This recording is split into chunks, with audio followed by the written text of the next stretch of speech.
Shalom saudaraku, jumpa kembali dengan saya Agustono Asin di program saya Mengikut Yesus. Di episode yang ke-59 ini saya ingin membahas kebenaran firman Tuhan tentang perumpamaan talenta yang terambil dari Nats Alkitab Matius pasal 25 ayat 14 sampai 30. Demikian bunyinya firman Tuhan. Sebab hal kerajaan sorga sama seperti seorang yang mau bepergian ke luar negeri, yang memanggil hamba-hambanya dan mempercayakan hartanya kepada mereka.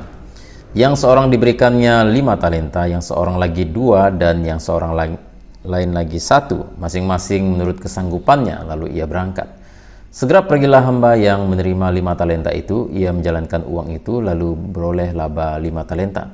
Hamba yang menerima 2 talenta itu pun berbuat demikian juga dan berlaba 2 talenta. Tetapi hamba yang menerima 1 talenta itu pergi dan menggali lubang di dalam tanah, lalu menyembunyikannya uang tuannya. Lama sesudah itu pulanglah tuan hamba-hamba itu, lalu mengadakan perhitungan dengan mereka. Hamba yang menerima 5 talenta itu datang dan membawa laba 5 talenta. Katanya, "Tuan, 5 talenta Tuhan percayakan kepadaku. Lihat, aku telah beroleh laba 5 talenta." Maka kata tuannya itu kepadanya, "Baik sekali perbuatanmu itu, hai hambaku yang baik dan setia. Engkau telah setia dalam perkara kecil, aku akan memberikan kepadamu tanggung jawab dalam perkara yang besar. Masuklah dan turutlah dalam kebahagiaan tuanmu." Lalu datanglah hamba yang menerima 2 talenta itu. Katanya, "Tuan, 2 talenta Tuhan percayakan kepadaku. Lihat, aku telah beroleh laba 2 talenta." Maka kata tuannya itu kepadanya, "Baik sekali perbuatanmu itu, hai hambaku yang baik dan setia. Engkau telah setia memikul tanggung jawab dalam perkara yang kecil, aku akan memberikan kepadamu tanggung jawab dalam perkara yang besar. Masuklah dan turutlah dalam kebahagiaan tuanmu." Kini datanglah juga hamba yang menerima 1 talenta itu dan berkata, "Tuan, aku tahu bahwa Tuan adalah manusia yang kejam, yang menuai di tempat di mana Tuan tidak menabur, dan yang memungut dari tempat di mana Tuan tidak menanam. Karena itu aku takut dan pergi menyembunyikan talenta Tuan itu di dalam tanah. Terimalah kepunyaan Tuan." Maka jawab tuannya itu, "Hai kamu hamba yang jahat dan malas. Jadi kamu sudah tahu bahwa aku menuai di tempat di mana aku tidak menabur, dan memungut dari tempat di mana aku tidak menanam. Karena itu sudahlah seharusnya uangku itu kau berikan kepada orang yang menjalankan uang, supaya sekembalinya aku menerimanya serta dengan bunganya. Sebab itu ambillah talenta itu daripadanya dan berikanlah kepada orang yang mempunyai 10 talenta itu. Karena setiap orang yang mempunyai kepadanya akan diberi sehingga ia berkelimpahan, tetapi siapa yang tidak mempunyai apapun juga yang ada padanya akan diambil daripadanya. Dan campakkanlah hamba yang tidak berguna itu ke dalam kegelapan yang paling gelap. Di sanalah akan terdapat ratap dan kertak gigi." Saudara, banyak hal yang bisa kita ambil pelajaran dari perumpamaan talenta ini. Banyak kebenaran yang bisa kita pelajari di sini. Dan saya akan mulai dari apa maksud dari talenta di dalam perumpamaan ini. Ya, menurut konteksnya, talenta adalah, kalau menurut kamus Alkitab, ya, menurut konteksnya talenta adalah jumlah timbangan 34 kilo untuk menakar emas, perak, dan uang dinar. Ya. Ya, dalam kesempatan ini Tuhan Yesus sepertinya berbicara tentang uang. Kalau kita membaca di dalam ayat yang ke-27 tadi, "Karena itu sudahlah seharusnya uangku itu kau berikan kepada orang yang menjalankan uang, supaya sekembaliku aku menerima serta dengan bunganya." Jadi yang dimaksud Tuhan Yesus talenta di sini adalah uang, yaitu uang dinar, ya, 34 kilo. Jumlah timbangannya dalam bentuk uang dinar itu sekitar 6.000 dinar, saudara. 34 kilo itu sama dengan 6.000 dinar. Nah, pada masa itu, 1 dinar itu adalah upah 1 hari kerja. Upah 1 hari kerja. 1 hari kerja kalau kita hitung di zaman sekarang misalnya, kita anggap yang paling rendah 50.000 lah. 50.000 dikalikan 6.000 dinar, kemudian kita kalikan 1 talenta. Berarti jumlah uangnya sekitar 300 juta rupiah, saudara, kalau satu talenta, ya. Jadi 1 talenta itu 6.000 dinar, ya, dikalikan 50.000 rupiah, upah kerja 1 hari yang paling rendah, ya. Jadi dapat sekitar 300 juta rupiah berarti satu talenta kalau diuangkan zaman sekarang. Kalau misalnya satu hari 100 juta, kalau satu harinya 100 ribu itu berarti 2 kali lipat, bisa jadi 600 juta gitu ya. Nah, kalau dihitung 6.000 hari kerja, kalau kerja itu non-stop, kalau satu talenta dihitung 6.000 dinar, dan 6.000 dinar itu dihitung sebagai 6.000 hari kerja, itu sama dengan 16 tahun hari kerja, 16 tahun lebih. Itu kalau kerjanya non-stop, hari Minggu pun kerja, hari libur pun kerja. Tapi kalau misalnya banyak hari liburnya, itu membutuhkan sekitar 20 tahun untuk bisa mencapai satu talenta atau 6.000 dinar. Nah, bagaimana kalau 2 talenta? 2 talenta kita tinggal kalikan 2. Berarti 300 juta, kalau dengan upah satu hari 50 ribu, 300 juta dikali 2, berarti kalau yang 2 talenta nilai uangnya hari ini mungkin sekitar 600 juta. Ya. Dan bagaimana dengan yang 5 talenta? 5 talenta kalau diuangkan di zaman sekarang dengan gaji 50 ribu sehari berarti sekitar 1,5 miliar rupiah. 1,5 miliar rupiah. Itu membutuhkan 30 ribu hari kerja tanpa henti. Sekitar 82 tahun lebih lamanya bekerja baru bisa mencapai 30 ribu hari kerja dan bisa mencapai 1,5 miliar kalau dengan gaji satu hari 50 ribu. Kalau yang 2 talenta tadi itu sekitar 12 ribu hari kerja sama dengan 32 tahun lebih lamanya bekerja baru bisa mencapai 2 talenta, saudara. Jadi konteksnya pada waktu itu Tuhan Yesus sedang berbicara tentang uang, ya. Talenta dalam bentuk uang adalah uang dinar, dan seperti itu kira-kira rinciannya supaya saudara paham, ya. Nah, bagaimana di dalam penerapannya dalam kehidupan sehari-hari ini? Tentu saja bukan hanya bicara tentang uang. Yang dimaksud Tuhan Yesus, ya, di dalam perumpamaan talenta ini, apa itu talenta? Menurut tafsiran Full Life, talenta melambangkan semua kemampuan kita, waktu kita, sumber daya, dan kesempatan untuk melayani Allah ketika masih di bumi ini. Ya, jadi talenta itu kalau diterapkan pada saat kehidupan kita saat ini, dalam kehidupan kita sehari-hari sebagai orang percaya, talenta itu melambangkan semua kemampuan kita, waktu kita, sumber daya kita, dan kesempatan untuk melayani Allah. Itu yang namanya talenta. Talenta adalah segala kemampuan yang Tuhan berikan kepada kita untuk kita memuliakan Dia. Ya. Dalam menantikan kedatangan Kristus atau selama kita hidup di dunia ini, Tuhan ingin agar kita bertanggung jawab mengelola segala kemampuan yang Ia berikan dan mengembangkannya semaksimal mungkin untuk kemuliaan-Nya. Berikut ini ada beberapa kebenaran yang dapat kita pelajari dari perumpamaan talenta. Beberapa kebenaran yang bisa kita pelajari. Yang pertama, apa yang menyebabkan orang yang memiliki 1 talenta itu tidak mengembangkan talentanya? Yang pertama, kemungkinan besar karena dia iri hati. Dia iri sama temannya yang dapat 2 dan dapat 5 talenta. Itu yang pertama. Yang kedua, mungkin karena dia merasa minder. Dia hanya punya 1 talenta. Dia punya sedikit saja kemampuan diberi.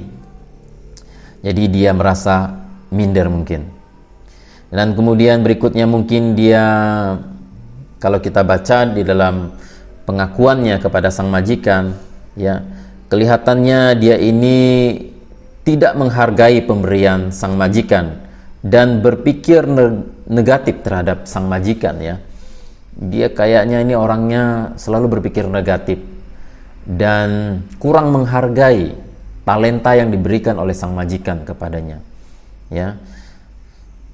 Kalau kita baca di dalam ayat yang ke 24 dikatakan, kini datanglah juga hamba yang menerima 1 talenta itu dan berkata, Tuhan, aku tahu bahwa Tuhan adalah manusia yang kejam, yang menuai di tempat di mana Tuhan tidak menabur, dan yang memungut dari tempat di mana Tuhan tidak menanam. Jadi kelihatannya hamba yang punya 1 talenta ini tidak mengembangkan talentanya karena dia berpikir negatif terhadap sang majikan, ya. Dia merasa mungkin sang majikan itu tidak adil terhadap dirinya dan memberikan hanya 1 talenta kepadanya. Nah, saudara, itulah yang menyebabkan akhirnya dia tidak mengembangkan talentanya, dia sembunyikan dan dia tidak menghasilkan apa-apa. Bukannya merasa terhormat, tapi justru ia berbalik berpikir jelek terhadap sang majikan. Itulah yang menyebabkan dia akhirnya tidak mengembangkan talentanya. Nah, saudara, kita juga belajar mengapa kita harus mengembangkan talenta kita dan mengembalikannya kepada Tuhan. Yang pertama, saudara, ternyata tidak mengembangkan talenta adalah dosa. Yang pertama, ternyata tidak mengembangkan talenta adalah dosa. Kalau kita baca dalam ayat 26, tadi dikatakan ayat 26, maka jawab tuannya itu, "Hai kamu hamba yang jahat dan malas, jadi kamu sudah tahu bahwa aku menuai di tempat di mana aku tidak menabur, dan memungut dari tempat di mana aku tidak menanam." Kemudian ayat yang ke-30, maksud saya ayat 28, "Sebab itu ambillah talenta itu daripadanya dan berikanlah orang yang mempunyai 10 talenta itu, karena setiap orang yang mempunyai kepadanya akan diberi sehingga ia berkelimpahan, tetapi siapa yang tidak mempunyai apapun juga yang ada padanya akan diambil daripadanya." Ayat 30, "Dan campakkanlah hamba yang tidak berguna itu ke dalam kegelapan yang paling gelap, di sanalah akan terdapat ratap dan kerta gigi." Nah, sang majikan mendapati bahwa yang memiliki 1 talenta itu, hamba itu tidak mempertanggungjawabkan dan tidak mengembangkan talentanya, dan dia begitu marah dan dia menjatuhkan hukuman kepada hamba yang tidak mengembangkan talenta itu. Dan begitu marahnya sang majikan sehingga diberi hukumannya sangat berat. Dikatakan dia dilemparkan atau dibuang, dicampakkan ke dalam kegelapan yang paling gelap. Ini melambangkan hukuman kekal, ya. Nah, saudara yang kasih lihat Tuhan, ini menunjukkan bahwa siapapun orang percaya, orang Kristen yang percaya kepada Tuhan Yesus tapi tidak mengembangkan talentanya dan tidak mengembalikannya kepada Tuhan, dia berdosa. Menurut Tuhan, orang yang tidak mengembangkan talentanya adalah orang yang malas dan tidak berguna, seperti ayat 26 dan 30 tadi. Ya, ayat 26 tadi dikatakan, "Hai kamu hamba yang jahat dan malas." Jadi Tuhan menganggap orang yang tidak mengembangkan talentanya dan tidak mengembalikannya kepada Tuhan adalah orang yang malas dan tidak berguna. Nah, saudara-saudara, saya sangat diberkati oleh cerita tentang John Calvin. John Calvin adalah bapak reformasi gereja, ya. Beliau adalah seorang reformator, dan dalam kisah kehidupan beliau yang seperti yang dituliskan di dalam sejarah tentang kehidupan John Calvin, saudara, diceritakan bahwa suatu ketika menjelang akhir hidupnya John Calvin, dia mengalami sakit yang sangat parah. Tapi saudara yang kasih lihat Tuhan, walaupun dia sakit, dia masih tetap giat bekerja untuk Tuhan. Dia masih memaksakan diri hadir dalam ibadah, dalam keadaan terbaring, dalam keadaan duduk, dia masih tetap berkhotbah, saudara. Dan dia masih tetap menulis buku walaupun dalam keadaan dia sakit, lemah, tidak berdaya. Dia masih tetap memaksakan diri untuk menulis buku-buku tafsiran yang hari ini bisa kita baca. Saudara, lalu orang-orang di sekelilingnya memarahi dia dan menasihati dia. "Ya sudahlah, Anda kan sudah sakit, ya. Mungkin Tuhan pun memaklumi kalau tidak bikin apa-apa lagi." Kira-kira seperti itulah nasihat mereka. Jadi tidak usah terlalu memaksakan diri, ya. Tapi dia terus memaksakan diri dan dia ingin terus berkarya untuk Tuhan. Dan akhirnya dia berkata kepada orang-orang yang melarang dia untuk dia terus melayani Tuhan. Dia berkata, "Apakah kamu ingin melihat aku kedapatan menganggur ketika Kristus datang?" Katanya, saudara. "Apakah kamu ingin melihat aku kedapatan menganggur ketika Kristus datang?" Jadi dia tidak ingin ketika Tuhan Yesus datang dia kedapatan sedang menganggur, saudara. Luar biasa imannya John Calvin, luar biasa pelayanannya, dan dia adalah seorang hamba Tuhan yang betul-betul mengembangkan dan mengembalikan talenta itu kepada Tuhan. Nah, saudara, saya juga kadang-kadang mengalami pergumulan, ada rasa malas untuk melayani Tuhan kadang-kadang, ya. Terutama kalau bikin video khotbah di YouTube seperti ini, waduh saudara, itu perjuangan saya berat sekali. Mulai persiapannya ya, saya kadang-kadang persiapan khotbahnya itu sambil nimbang gula, karena saya buka toko sembako ya, sambil nimbang gula, sambil nimbang minyak goreng, sambil melayani orang belanja. Kadang-kadang saya makan satu suap, saya melayani orang lagi. Kadang-kadang dapat inspirasi seperti kata orang Jawa, dapat wangsit, dapat wahyu. Saya harus cepat-cepat ketik karena saya itu cepat lupa, saudara. 5 menit bisa lupa, jadi saya cepat ketik sambil melayani orang. Jadi dari persiapannya aja saya sudah sebetulnya betul-betul tidak sempat, tapi saya sempatkan. Ya. Dan kemudian ditambah lagi malam itu saya tutup toko jam 9 malam. Baru saya mandi dan saya mulai rekaman itu jam setengah 10 paling cepat atau jam 10 saudara. Sebenarnya sudah capek, ngantuk ya. Dan ada rasa malas, apalagi kalau misalnya sering hujan seperti sekarang. Ya, tambah malas lagi sebenarnya. Tapi saudara membaca firman Tuhan, ayat tentang perumpamaan talenta ini yang diucapkan oleh Tuhan Yesus ini betul-betul membangunkan saya dan mengingatkan saya, kita sebagai orang yang percaya, saudara, apapun bagaimanapun situasinya, Tuhan menuntut kita untuk terus mengembangkan talenta kita dan mengembalikannya kepada Tuhan. Nah, akhirnya saya bisa siaran YouTube seperti ini ya, dalam keadaan yang sebenarnya tidak memungkinkan. Saya paksakan diri karena saya tidak mau seperti kata John Calvin, ketika Kristus datang saya kedapatan sedang menganggur, saudara. Jadi saudara yang kasih Tuhan, mari kita kembangkan talenta kita. Kenapa? Karena kalau saudara tidak mengembangkan talenta saudara, maka itu adalah dosa di mata Tuhan. Dan hamba yang punya satu talenta itu, dia menguburkannya, dia memendamkan talentanya, dia tidak melakukan sesuatu untuk majikannya, maka dia dianggap hamba yang malas dan tidak berguna. Apakah saudara ingin? Apakah saudara mau dianggap oleh Tuhan sebagai hamba yang malas dan tidak berguna? Saudara, oleh sebab itu kembangkan talenta saudara dan kerjakan sesuatu untuk Tuhan. Ditambah lagi dengan pelayanan saya, setiap hari Minggu saya sedang merintis gereja. Ini perintisan yang keempat, saudara. Ya, di tempat ini jemaat yang saya layani terus terang, saudara, hanya sekitar 6 kakak. Ya, perintisan ini sudah berjalan 4 tahun, hanya sekitar 6 kakak. Dan jemaat yang ibadah itu timbul tenggelam, kadang yang hadir kadang yang hadir itu 2 orang, kadang 3 orang, kadang 6, 7, maksimal itu udah paling banyak, paling hebat itu 10, saudara. Ya. Tapi saya setiap minggu saya datang dan kami mulai ibadah jam 6 pagi.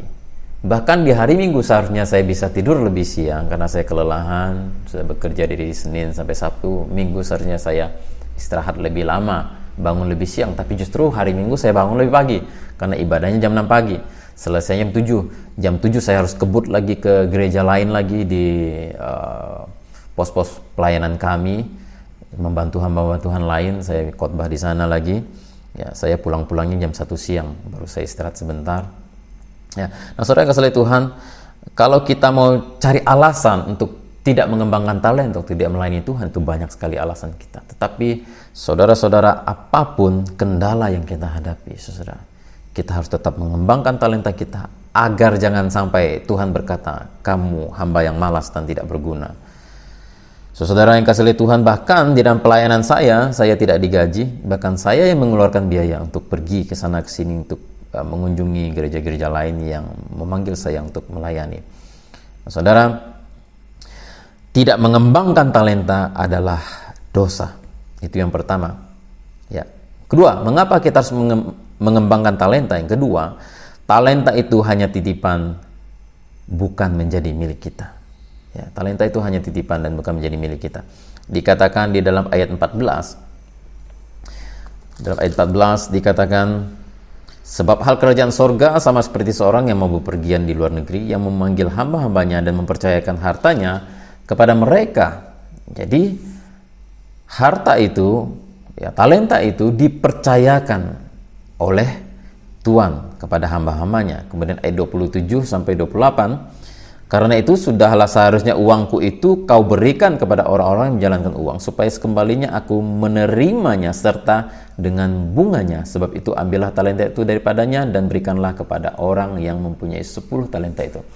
Jadi Tuhan itu menitipkan kepada kita talenta kita. Jika kita bisa khotbah, itu titipan.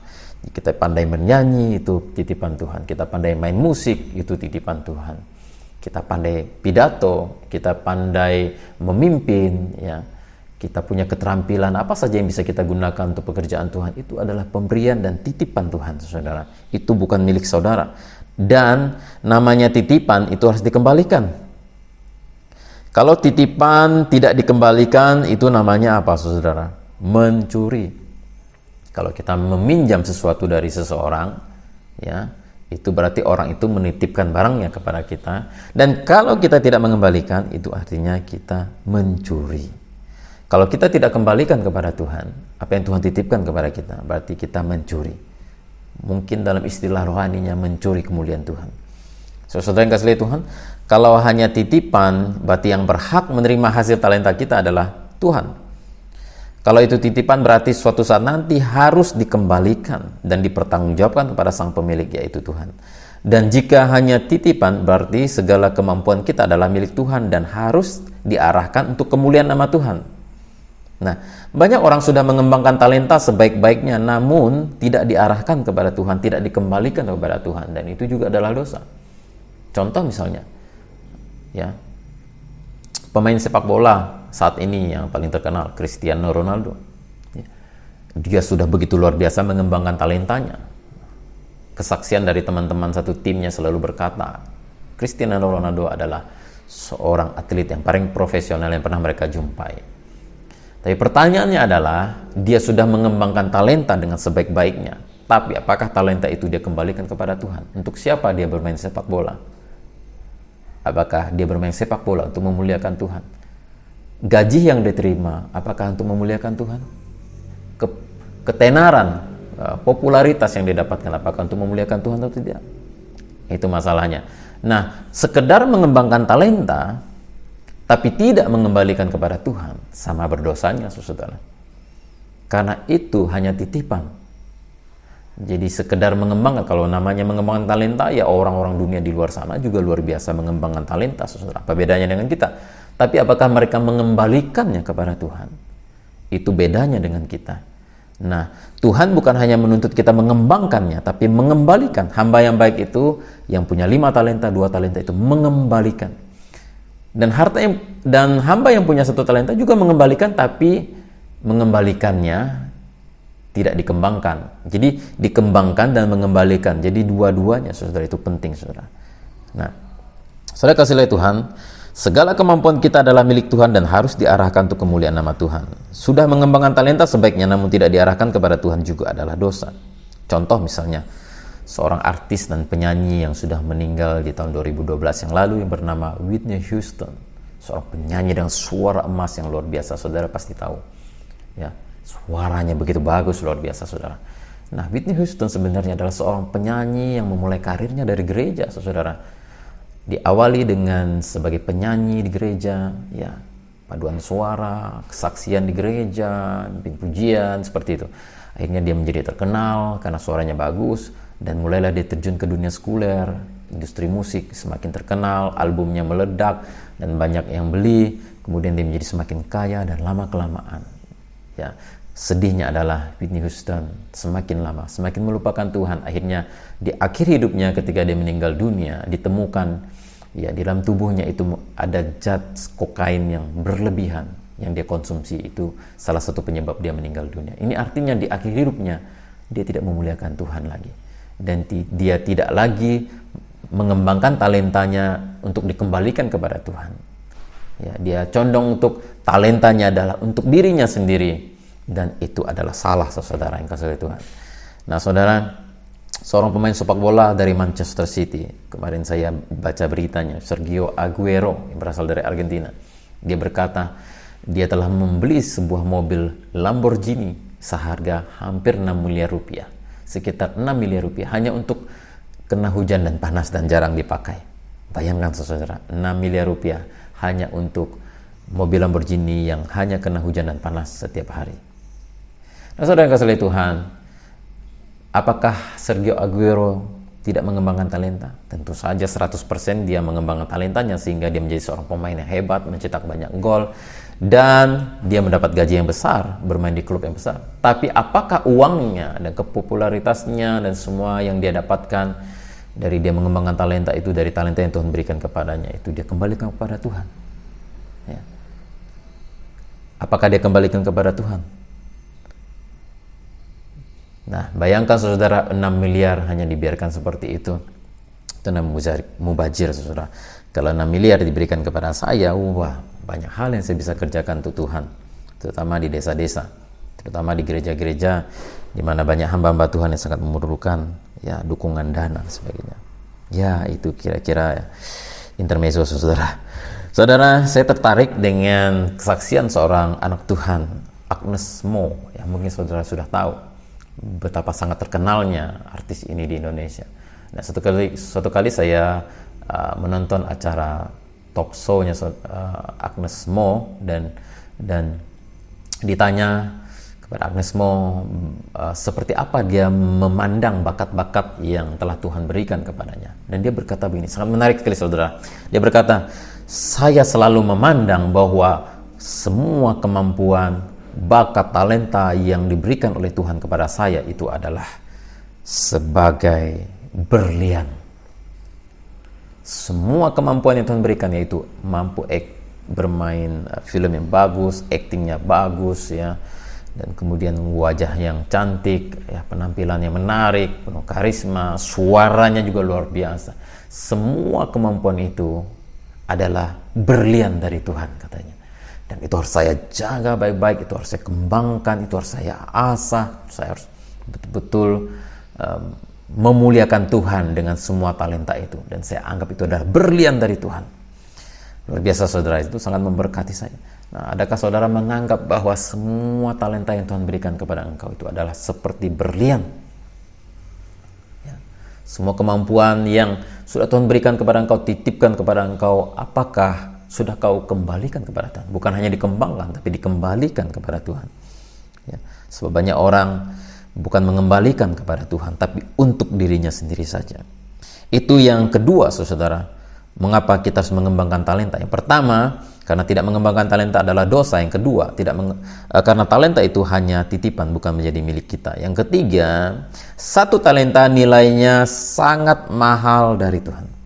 Satu talenta nilainya itu sebenarnya sangat mahal dari Tuhan. Ya, walaupun talentamu cuma satu, atau kamu tidak punya banyak kemampuan, Tuhan tetap menuntut pertanggungjawaban.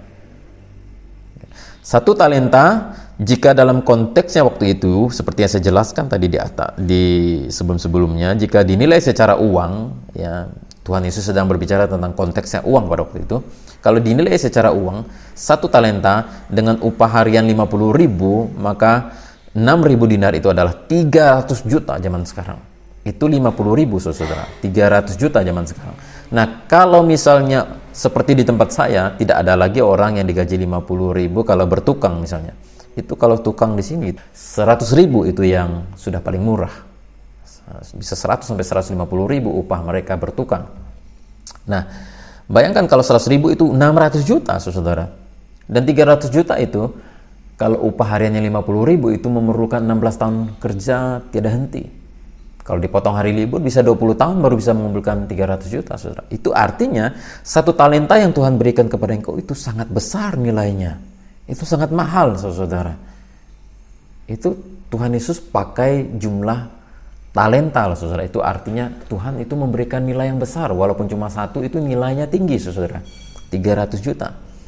Kalau diuangkan zaman sekarang dengan nilai 50.000. Nah, artinya satu talenta pun atau cuma satu kemampuan saja yang kita miliki, nilainya itu sangat tinggi dari Tuhan. Ya, makanya, saudara, talenta apapun yang Tuhan berikan kepada engkau, jangan anggap remeh, saudara. Itu adalah pemberian Tuhan, kemampuan yang sangat bernilai. Mungkin saudara berkata, saya nggak bisa nyanyi seperti dia. Kalau dia WL bagus, saya nggak bisa nyanyi. Kalau saya nyanyi, suaranya kayak suara bebek. Ya. Suara saya itu bikin bikin nyamuk aja pada berlarian, ya. Bikin suara jendela kaca itu pecah. Ya saudara, memang setiap orang itu diberi talenta yang berbeda-beda. Tapi pasti setiap orang diberi talenta oleh Tuhan, nggak mungkin tidak ada. Ya. Bahkan kalau saudara itu cuma bisa tersenyum, itu juga talenta dari Tuhan. Bisa tersenyum, menyambut tamu, jadi aser misalnya di gereja, senyum saudara manis, saudara murah senyum, itu juga bisa sudah sangat berguna, saudara. Nah, saudara, seorang pemuda, dia merasa kesepian hidupnya dan merasa tertolak di dalam keluarga, dan satu kali dia pergi ke gereja. Dia berpikir pasti orang di gereja juga kurang lebih lah. Tapi ternyata ketika dia masuk ke gereja, saudara, dia bukan orang Kristen, tapi dia masuk ke gereja dan disambut oleh penyambut tamu yang sangat ramah, yang murah senyum, langsung memeluk dia, berkenalan, begitu ramah, bawa dia ke tempat duduk, ya, ngajak dia ngobrol. Wah, dia merasa sangat dihargai, dan akhirnya dia betah di gereja itu dan dia bertobat, saudara. Bukan hanya karena khotbah pendeta, tapi karena ada penyambut tamu yang luar biasa. Nah, saudara yang kasih Tuhan, apapun talentamu, walaupun cuma satu, itu sangat berharga bagi Tuhan, saudara. Dan pakai talentamu untuk melayani dan jangan disimpan. Kalau disimpan itu dosa. Kembangkan apapun itu, walaupun cuma bisa senyum, walaupun cuma bisa nyapu, ngepel, ya nyuci WC atau apapun pekerjaan kasar, apalagi kalau bisa khotbah, apalagi kalau saudara itu punya karisma, bisa memimpin dan sebagainya, pakai talentamu untuk memuliakan Tuhan. Dan yang berikutnya, mengapa kita harus mengembangkan talenta kita dan mengembalikannya kepada Tuhan? Karena satu talenta bisa sangat berdampak hebat, saudara. Satu talenta bisa berdampak hebat. Jadi jangan anggap sepele talentamu. Jangan menguburkan talentamu walau terlihat sepele, walau cuma sedikit. Walau cuma ibu rumah tangga biasa, walau cuma pandai senyum menyambut tamu, walau cuma bisa menemani ibu atau bapak gembala sidang besuk jemaat, saudara. Jangan anggap sepele talentamu, karena talentamu itu bisa berdampak sangat hebat, saudara. Nah, suatu ketika diadakan kebaktian kebangunan rohani di Amerika, dan dihadiri begitu banyak orang, saking banyaknya orang yang hadir, maka tidak ada tempat duduk lagi, saudara.